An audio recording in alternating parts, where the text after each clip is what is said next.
তরুণরা মাথা উঁচু করে দাঁড়ালে কোনো ফ্যাসিবাদী টিকে থাকতে পারে না। 1952 থেকে 2024-এর এই গণতান্ত্রিক আন্দোলনগুলো এর উজ্জ্বল দৃষ্টান্ত বলে মন্তব্য করেছেন অ্যাটর্নি জেনারেল মোহাম্মদ আসাদুজ্জামান। জুলাই বিপ্লবকে কোনোভাবেই ভুলণ্ঠিত হতে দেওয়া যাবে না বলে অভিমত রাষ্ট্রের সর্বোচ্চ এই আইন কর্মকর্তার। 21শে ফেব্রুয়ারি ঝিনাইদহের শৈলকুপায় মেধা ও মনন উৎসবের সমাপনী অনুষ্ঠানে এসব কথা বলেন তিনি। এ সময় ডিবেট ফর ডেমোক্রেসির চেয়ারম্যান হাসান আহমেদ চৌধুরী কিরণ বলেন, বিগত আওয়ামী লীগ সরকার শিক্ষাকে পাঠমুখী না করে কোচিংমুখী করে অটোপাসের সংস্কৃতি চালুর মাধ্যমে মেধার মূল্যায়ন থেকে বঞ্চিত করেছিল শিক্ষার্থীদের। মোহাম্মদ মোবারক হোসেনের রিপোর্টে। উৎসবমুখর পরিবেশে নানা আনুষ্ঠানিকতায় শৈলকুপা উপজেলা মিলনায়তনে মেধা ও মনন উৎসবের সমাপনী আয়োজন। এতে কেবল শিক্ষাক্ষেত্রে বিনিয়োগই টেকসই উন্নয়ন নিশ্চিত করতে পারে শীর্ষক গ্র্যান্ড ফাইনাল বিতর্কে অংশ নেয় শৈলকুপা পাইলট উচ্চ বিদ্যালয় আর বিপক্ষে কাচেরকোল মরিয়ম নেসা মাধ্যমিক বালিকা বিদ্যালয়। সকল শিশু সুশিক্ষায় শিক্ষিত হবে এবং কোন শিশু শিক্ষার আকাশ থেকে ঝরে পড়া তারার মতো অকালে ঝরে পড়বে না। মাননীয় মডারেটর, আমরা দেখতে পাই যে মাদ্রাসায় পরিচিত শিক্ষার্থীরা গণিতে এবং ইংরেজিতে পারদর্শী নয়। আবার আমরা যারা বাংলা মিডিয়াম স্কুলে পড়ে থাকি তারা সাধারণত ইংরেজিতে দক্ষ নয়। সেই জন্য মাননীয় মডারেটর সবাইকে দক্ষ এবং শিক্ষিত মানুষ হিসেবে গড়ে তোলার জন্য অবশ্যই শিক্ষিত জনগণকে দরকার এবং শিক্ষার কোনো বিকল্প নেই।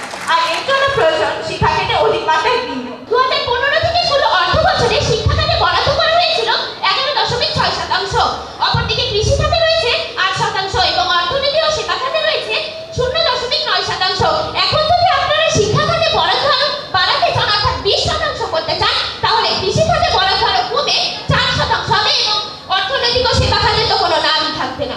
তাহলে বিগত থেকেও আপনাকে দেখতে যেতে হবে শুধুমাত্র শিক্ষা খাতে বিনিয়োগ করে পরিবেশের এই বেহাল দশার উন্নতি ঘটিয়ে টেকসই উন্নয়নকে কিভাবে আপনারা নিশ্চিত করবেন প্রশ্ন রেখে গেলাম। অনুষ্ঠানে বিশেষ অতিথির বক্তব্যে ডিবেট ফর ডেমোক্রেসির চেয়ারম্যান হাসান আহমেদ চৌধুরী কিরণ বলেন, ক্লাসে পাঠদানের পরিবর্তে শিক্ষার্থীদের কাছ থেকে চাঁদা তুলে রান্না শেখানো শুরু করেছিল বিগত সরকার। এটা শুধু বোকামি ছিল না, ছিল অন্যায়। আমাদের যে বর্তমান যে শিক্ষা ব্যবস্থা চলছে, যে শিক্ষা ব্যবস্থা নিয়ে পতিত সরকার এই শিক্ষাকে একটা হাস্যরসে পরিণত করেছিল। পতিত সরকার ক্লাসরুমের মধ্যে রান্না বান্না শিখিয়ে ছেলেদের মেয়েদের কাছ থেকে চাঁদা নিয়ে বাংলাদেশের শিক্ষা ব্যবস্থাকে যে নানাভাবে ধ্বংস করার চেষ্টা করছে, সেই শিক্ষা ব্যবস্থা ফিরিয়ে আনবার জন্য আজকের এই তরুণরা যারা রয়েছেন, শিক্ষকরা যারা রয়েছেন, সবাই মিলে আমরা এখানে একসাথে কাজ করবার চেষ্টা করব। আমাদের সবচেয়ে বড় চ্যালেঞ্জ, বাংলাদেশে শিক্ষা ব্যবস্থার মধ্যে কোনো কর্মমুখী শিক্ষা ব্যবস্থা নাই। আমরা দেখি যে আমাদের বাংলা মাধ্যম শিক্ষা, বাংলা মাধ্যমের মধ্যে আবার ইংরেজি ভার্সন, আবার দেখা যায় ইংরেজি মাধ্যম শিক্ষা, আবার মাদ্রাসা শিক্ষা, মাদ্রাসার মধ্যে কামিল শিক্ষা, কওমি শিক্ষা, আবার ক্যাডেট মাদ্রাসা শিক্ষা রয়েছে। এই শিক্ষা ব্যবস্থা যে বহুমুখীকরণ, সেটাকে আমরা একমুখীকরণ করবার জন্য আশা করব, যাতে প্রত্যেকটা শিক্ষার্থী, যিনি মাদ্রাসা করবেন, যিনি স্কুলে পড়বেন, যিনি ইংরেজি মাধ্যমে পড়বেন, সব অধিকারের ভিত্তিতে তিনি যাতে শিক্ষা গ্রহণ করতে পারেন। মাসব্যাপী অনুষ্ঠানের সমাপনী বক্তব্যে অ্যাটর্নি জেনারেল মোহাম্মদ আসাদুজ্জামান বলেন, যুক্তিতে সঠিক হলে কাঁটাযুক্ত পথেও হাঁটতে রাজি তিনি। শৈলকুপার প্রতিটি শিক্ষা প্রতিষ্ঠানে আপনারা মেধা এবং মননের যে যুক্তি উপস্থাপন করবেন, যে যুক্তিগুলো তুলে ধরবেন, সেই পথে যদি কোনো বাধা আসে, সে বাধা যত কঠিনই হোক না কেন, যত কণ্টকাকীর্ণ হোক না কেন, আমি আপনাদের সাথে সেই কাঁটাযুক্ত পথে হাঁটতে রাজি আছি। শৃঙ্খলা এনে দেশের শিক্ষা ব্যবস্থাকে আন্তর্জাতিক মানে উপনীত করার পরামর্শ হাসান আহমেদ চৌধুরী কিরণের। অন্যদিকে রাজনৈতিক দুর্বৃত্তায়ন থেকে সামাজিক সাংস্কৃতিক সংগঠনকে দূরে রাখার পক্ষে মত দিয়েছেন অ্যাটর্নি জেনারেল মোহাম্মদ আসাদুজ্জামান। মেধা ও মননের উৎকর্ষতা সাধনের মাধ্যমে আপনারা দুর্নীতি নির্মূল করতে চান, আপনারা সেই সমাজ গড়ে তোলার ব্যবস্থা করবেন। আপনারা যদি মনে করেন এই শৈলকুপাকে সারা বাংলাদেশের মধ্যে শিক্ষায় 1 নম্বর প্রতিষ্ঠান হিসাবে গড়ে তুলতে চাই, সেটা আপনারা করতে পারবেন।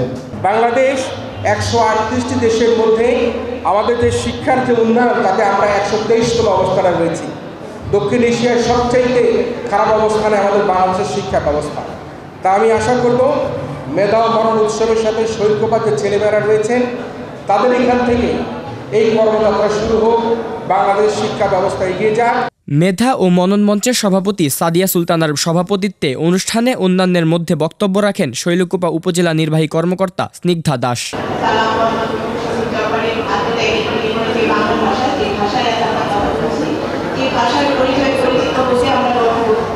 বিতর্ক প্রতিযোগিতায় চ্যাম্পিয়ন হয় কাচেরকোল মরিয়মনেসা মাধ্যমিক বালিকা বিদ্যালয় আর রানার আপ শৈলকুপা পাইলট উচ্চ বিদ্যালয়। বিতর্ক প্রতিযোগিতা ছাড়াও মাসব্যাপী এই উৎসবে উপস্থিত বক্তৃতা, দলীয় কুইজ, গণিত অলিম্পিয়াড, মেধাচক্র অলিম্পিয়াড, রচনা ও চিত্রাঙ্কন প্রতিযোগিতা সহ বিভিন্ন ইভেন্টে শৈলকুপা উপজেলার মোট 60টি শিক্ষা প্রতিষ্ঠান অংশগ্রহণ করে।